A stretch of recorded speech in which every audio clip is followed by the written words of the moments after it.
Good morning, everybody. Good morning for all of you. So, see here, today I am going to explain you the quick recap about dictionary products and their elimination.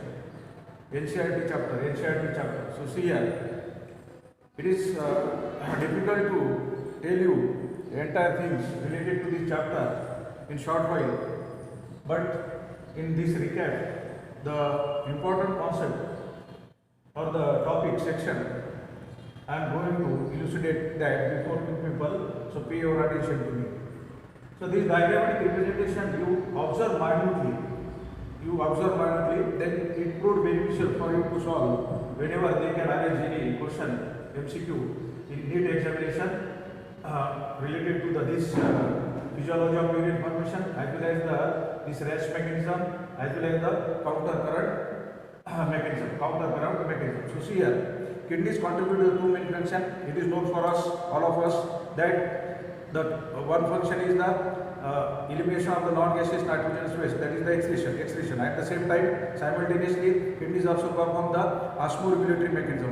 That is the salt water balance in our body that can cause the homeostasis in our body or maintain the steady state, steady state in our body, that can cause the internal remains constant inside our body. So these are the two main functions. Apart from this, kidney also contribute the conservation of the valuable nutrients as well as the maintenance of the ionic and acid-base balance in the body fluids, then the pH of the blood as well as the sodium, potassium, ions in the body fluids. So these are the main functions contributed by the kidneys. So today we want to see here the counter current mechanism. This how responsible for the two main functions contributed by kidney, because whenever counter current mechanism happen, then and then only the concentrated urine pass out our body, that can pass out from our body, and that is at the time of urination, So this concentrated urine formation happen because of the counter current mechanism. So see here, it is known for us that this is the descending limb, and this is the ascending limb. So counter means opposite, current means flow. Here the filtrate, after the ultrafiltration, glomerular filtrate come here, and here in this region, in PCT region, the filtrate becomes isotonic. You have to remember this. Filtrate become isotonic. It means in the surrounding above this peritubular capillary network is there and blood plasma is there. So the osmolarity of blood plasma and the filtrate, that is same. So that is isotonic. When filtrate go in downward direction, when filtrate pass in downward direction across through the descending limb, at that time what happens here? The filtrate, flow of filtrate here in this direction, and the flow of filtrate here in this direction. So in descending limb, the filtrate flow is in downward direction, and then in the ascending limb, filtrate flow is in upward direction. So the flow of material is in opposite direction. That is the counter current. And that can cause the maintenance of osmolarity. At the same time, you have to think about the fossa recta. This is the peritubular capillary and bottom region is narrow, and that is there. Fossa recta is there. So this is the fossa recta. In this fossa recta, see here, this is the ascending limb of loop of Henle, and this is the descending limb of the fossa recta, descending. So this is the ascending, and there this is the descending. So here again, when you think only about the fossa recta, in this fossa recta, what happens? This is the descending limb, and this is the ascending limb. So the flow of material here, see here, the blood flow is in downward direction, and here that is in the upward direction. So in flow of the blood plasma, that is in opposite direction here with respect to the fossa recta. Same thing is happened with respect to the loop of Henle. So at both the places, the opposite flow of material occurs or takes place, and that is the counter current. And this counter current work, this type of the functioning, that contribute, that is unique for the osmolar gradient. So osmolar gradient means what? You have to think here the three regions or the three locations or the three areas in your mind. Why? Because this osmoregulatory mechanism, this osmogradient mechanism that happened because of the counter current, that mechanism happen with respect to the three areas or the three locations. That is this is the loop of Henle, this is the loop of Henle, and that is covered by the peritubular capillary network. At the bottom fossa recta is there, and in between that the empty space, that is interstitial fluid. So these are the three locations where the osmolarity changes. Osmolarity according to the necessity of the body fluids, according to the necessity of body fluids, and that is the osmoregulatory mechanism. So what happens as a result of this functioning that lead to the maintenance of the salt water balance, that leads to the maintenance of the salt water balance in our body, and then that can regulate the water and the salt in our body fluids, and that is the osmoregulation. That is the osmoregulation. So again here you have to think as like this. When filtrate passes down and down, so this descending limb is permeable for the water. That is permeable because in the wall of this descending limb aquaponics are there. So this is permeable for water and not permeable for the salts or the electrolytes. This is not permeable for the salts and electrolytes. That's why only water element pass out. As a result, solute concentration range increases, so the osmolarity increases. Here 300, then 400, then 600, then 800, then 1000, and at extreme 1200, 1200 milliosmol per liter. So in this way, here the filtrate becomes hypertonic. Filtrate become hypertonic. When you think here, then at the same time you have to think about the interstitial fluid. In interstitial fluid, what happens whenever water goes in this area surrounding of this, their osmolarity change happen. And that osmolarity, if here that is hypertonic, here that is hypotonic. Again, this water which is transported from here,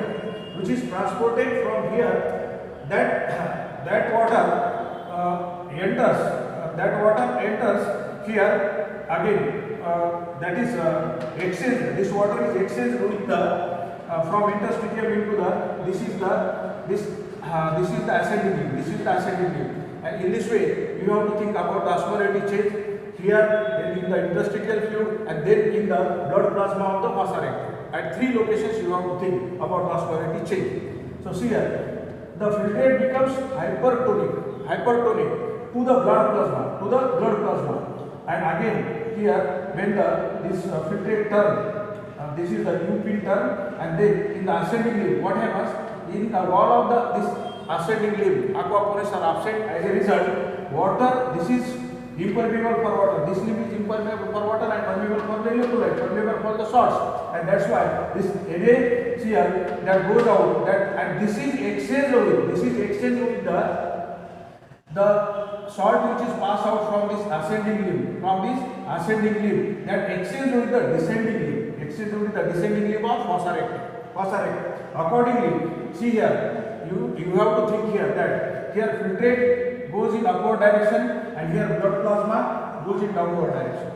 So these are the opposite flow at both the places. This is the opposite flow at both the places. You have to think about these two limbs. This is the ascending limb of the nephron of the Henle's loop, and this is the descending limb of the fossa recta. So here the filtrate, this hypertonic filtrate. See here, when here salts go out, there is a decrease in the solute concentration. Then this filtrate becomes as a hypotonic to the surrounding. In surrounding again, that becomes as hypertonic, and again that change in the blood plasma. So this is hypertonic here, and it decreases this osmolarity decreases in upward direction. Here it increases in downward direction. So the osmolarity changes in opposite direction. And that is also the counter current. It means the counter current had been noted where inside the lumen of the loop of Henle in regard of the osmolarity change. At the same time, osmolarity change had been noted where inside the lumen of the fossa recta, osmolarity change had been noted, and that happened according to the changes in the lumen of the loop of Henle, then interstitial fluid, and then here in the blood plasma. Here the hypertonic filtrate had been formed. Then here that becomes as isotonic. In density that becomes as isotonic, and then here again that start to become a hypertonic. Again that become start to become a hypertonic. So finally the solute concentration is high. The concentrated urine pass outside our body. Concentrated urine pass because of these two counter current patterns. Two counter current patterns. Why I am saying the counter current is opposite flow of material with respect to the loop of Henle, as well as the opposite flow of material with respect to the vasa recti. And the osmolarity change happen accordingly. So that is the maintenance of osmolar gradient. That is the maintenance of osmolar gradient. So here see, whenever this NaCl transported from this ascending limb, that exchange with the descending limb of the vasa recti, descending limb of the vasa recti, then osmolarity increases in downward direction. Again from this ascending limb of vasa recti, NaCl return back to maintain the osmolarity of the intercity. Then here, whenever the osmolarity here, suppose that is 200, then 300. So this is the cortex region, this is the cortex. So what happens? Osmolarity increases from the cortex region to the inner valvular region. In cortex region, the osmolarity is 300, near about, that is 300 milliosmol per liter, and that changes to about the 1200 milliosmol per liter up to the inner medullary region, or up to the inner interstitial region. So such type of change, that is osmolarity gradient. And that can cause the maintenance of, because whenever this type of the transport in regard of these biomolecules happen here, at the same time across the renal tubule, the reabsorption occurs or takes place, selective secretion occurs or takes place. So where reabsorption occurs, where selective secretion occurs or takes place, you must have to know that, because that only decide the retention of salt and water in our body fluids.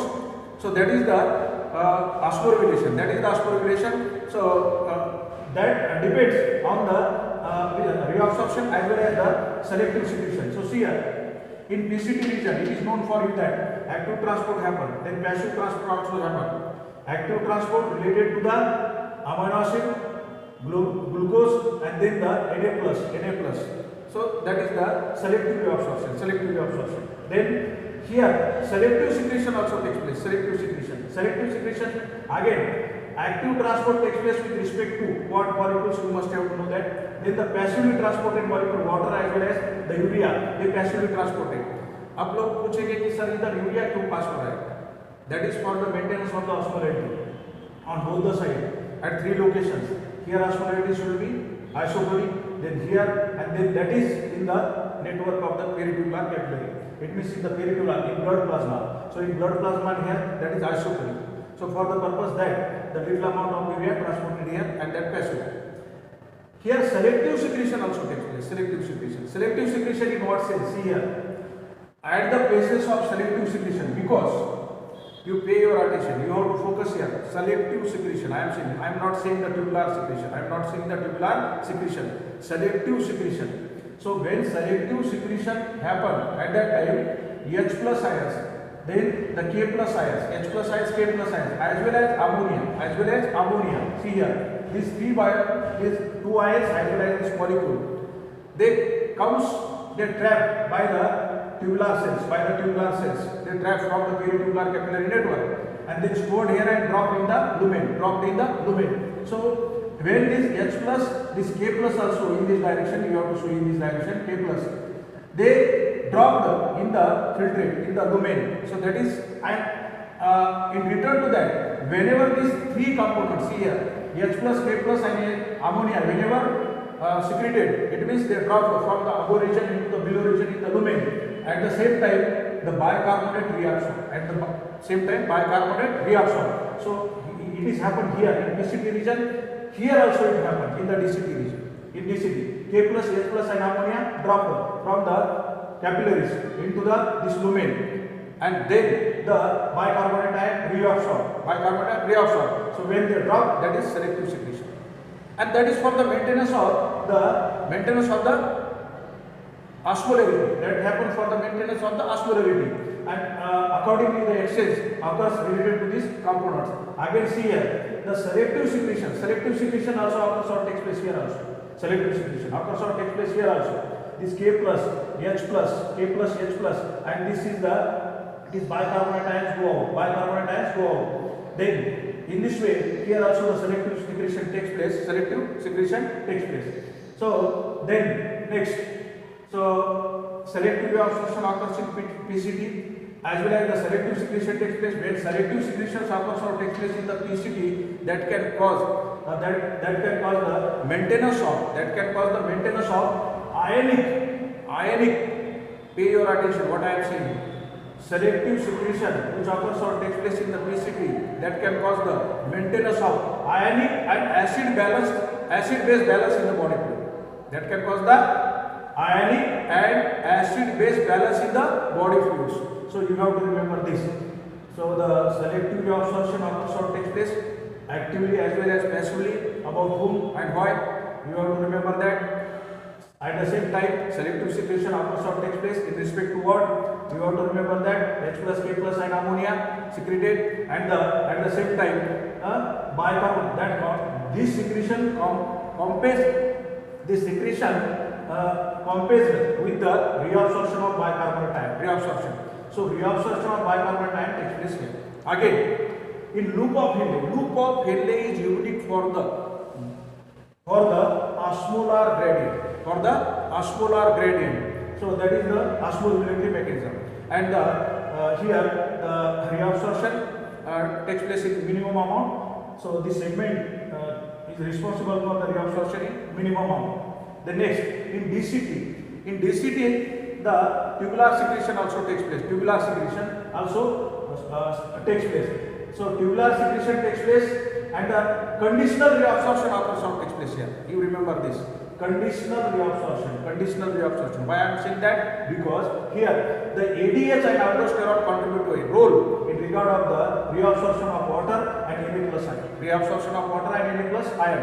Because aldosterone work for the reabsorption of Na+, and the ADH work for the reabsorption of the water. That is conditional reabsorption occurs or takes place. So it is known for us that whenever there is any deficiency of the water in our body, then the ADH increases the permeability of the DCT region, and then the reabsorption occurs. So takes place of the salt. Whenever salt come out, and then the water also come as a result of the outcome of the salt. So here conditional reabsorption. Then selective secretion also takes place here.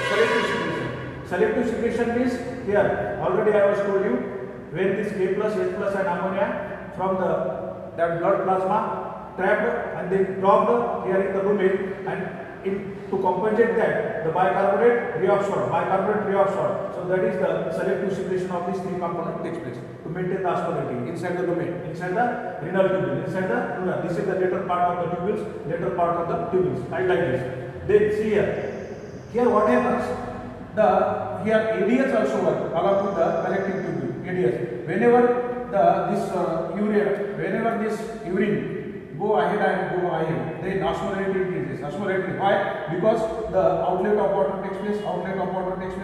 Along with that water in small amount, urea also come ahead. Urea here come outside to keep up the osmolarity of interstitium. You have to remember here, this urea come here in small amount, because our body is interested to lose the non-gaseous nitrogenous space.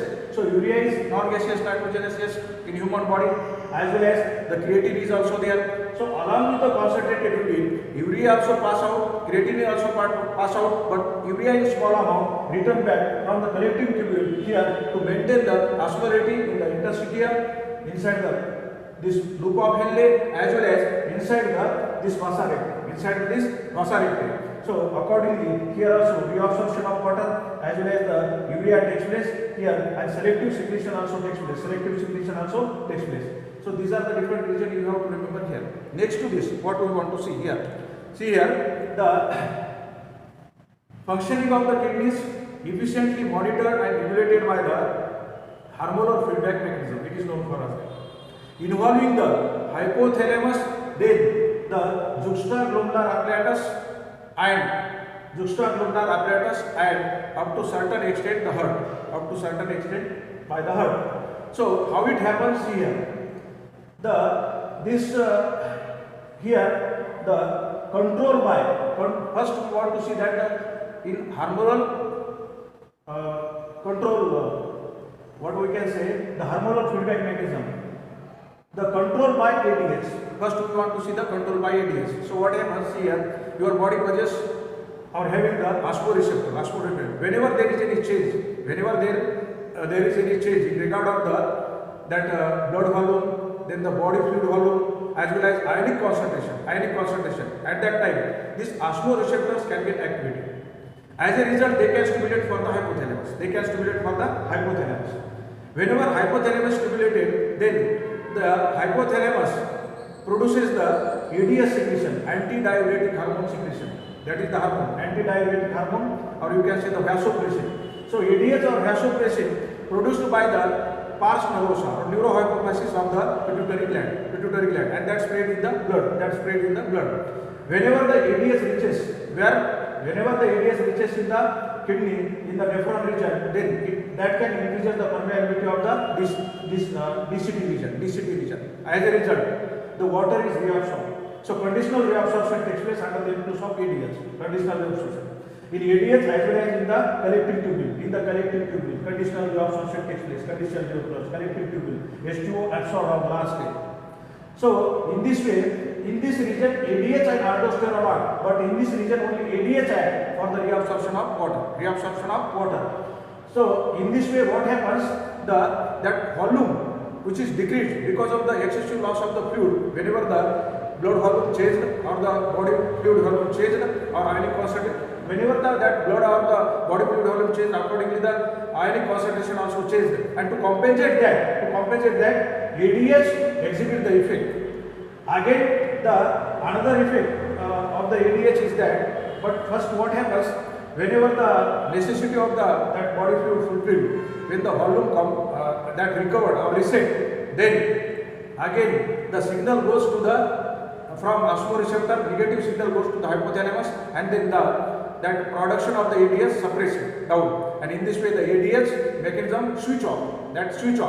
When that switch on, when there is a decrease in volume, blood volume or the body fluid volume, and when the osmoreceptor activated, that is switch on and then switch off. The another effect, ADH effect, is that it exhibits the constrictory effect. Means it can cause this contraction of the arteriole, then the blood pressure increase, then that can cause thereby the GFR, glomerular filtration rate, back to normal. So this is the constrictory effect exhibited by the ADH simultaneously, and it is known for it that whenever any person had a deficiency of the ADH, he or she suffer by the tell me, diabetes insipidus. So diabetes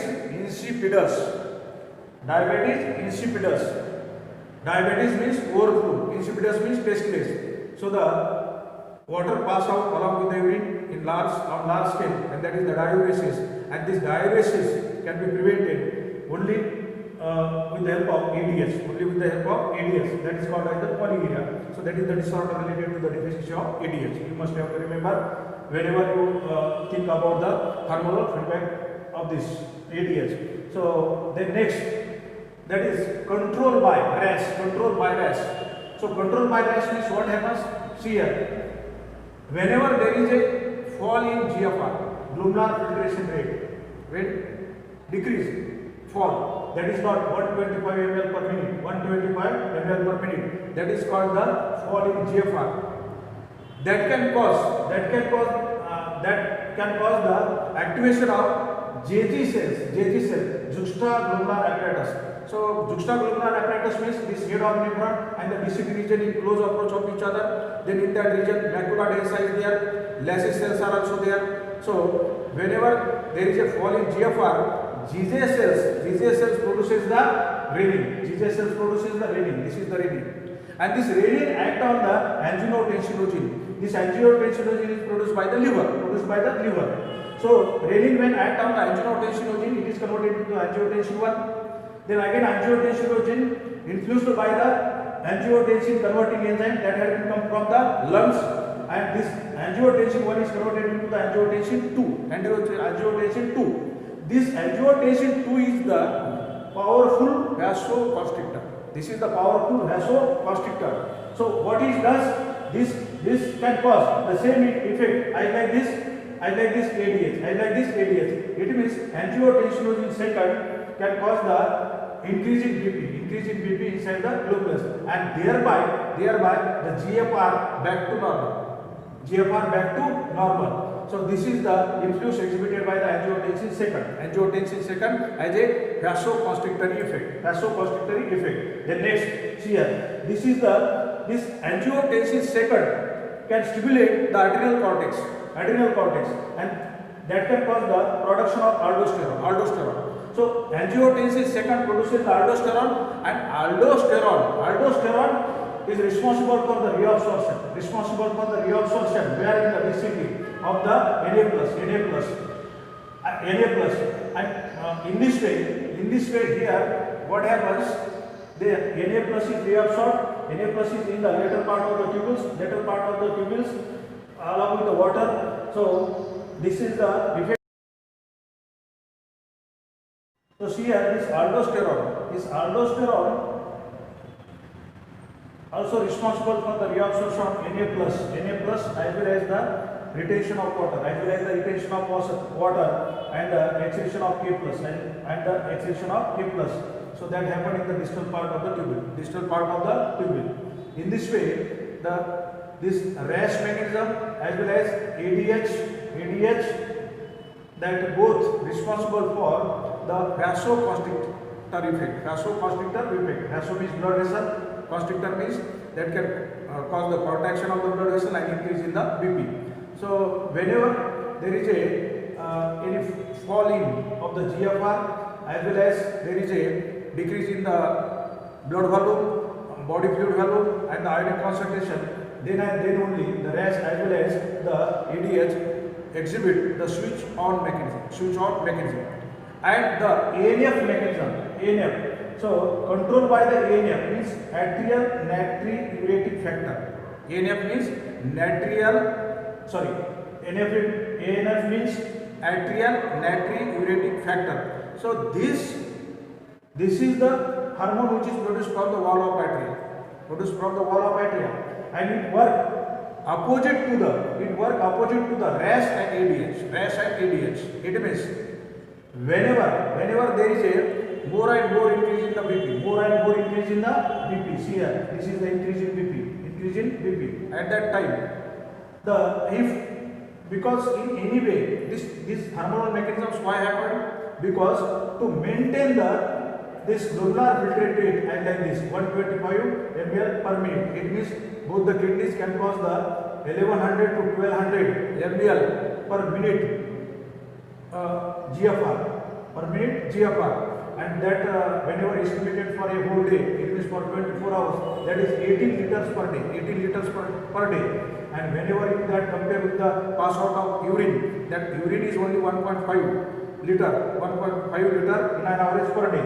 So accordingly, here whenever you compare this glomerular filtration rate, so whenever there is a increase in BP, that can be restricted by the ANF. So this hormone, what it does? This acts as a vasodilator. That can cause the relaxation in the arteriole, so that decreases the blood pressure. So here capillary hydrostatic pressure decreases, and then the GFR, thereby GFR back to the normal. In any way, GFR should be maintained for the purpose of the production of concentrated urine, as well as to maintain the salt water balance in our body fluid. And accordingly, these hormones can work there. So ANF acts as a vasodilator and decreases the BP to normalize the GFR. In this way, this ANF acts as a check on the renin-angiotensin mechanism. Acts as a check on the renin-angiotensin mechanism. So in this way, this is the information related to the regulation of the kidney function. Regulation of the kidney function, those contributed by the different types of these hormones. These hormones mainly the ADH, then the angiotensin second, then the aldosterone, and this ANF. They are responsible for the maintenance of GFR. When GFR can get maintained, then only the glomerular filtrate here acts as a isotonic, then here hypertonic, here hypotonic, then again here isotonic, again here becomes as a hypertonic, and the 4 times concentrated urine had been passed out from here. It means here that was the 300, that was the 4 times is 1200. Here the urine is 1200 millismol per liter, and along that urine the creatine and urea pass out. So we are the ureotelic animals. Human being is ureotelic animal, where the urine pass out as a non-gaseous nitrogenous waste, which is not only useless for body but also harmful for our body, and that eliminated time to time outside the body, as compared to the ammonia that is little bit less soluble and toxic. We have no abundant quantity of water in our body, unlike the aquatic animals. Here we exhibit the ureotelic phenomenon of excretion instead of the ammonotelic phenomenon, unlike the aquatic animals. So this is all about the concept related to the counter current mechanism, as well as this hormonal control mechanism, hormonal feedback mechanism, and then the ultrafiltration also. I was told you selectivity of solute tubular secretion here takes place, then the selective secretion at respective positions, and the counter current or the opposite flow of material filtrate, as well as the blood plasma with respect to the group of Henle as well as with respect to the vas arrecti. So in this way you try to prepare this chapter. So this is all about little bit information in regard of this chapter, or the central topics or the central sections of this chapter. So whenever you feel this discussion nice, you have to share this video with your friends as well as the relatives. Then do like, and don't forget to subscribe it. Then that can provide a energy for me to generate the new videos. Those prove beneficial for you. By all means, thank you for all of you.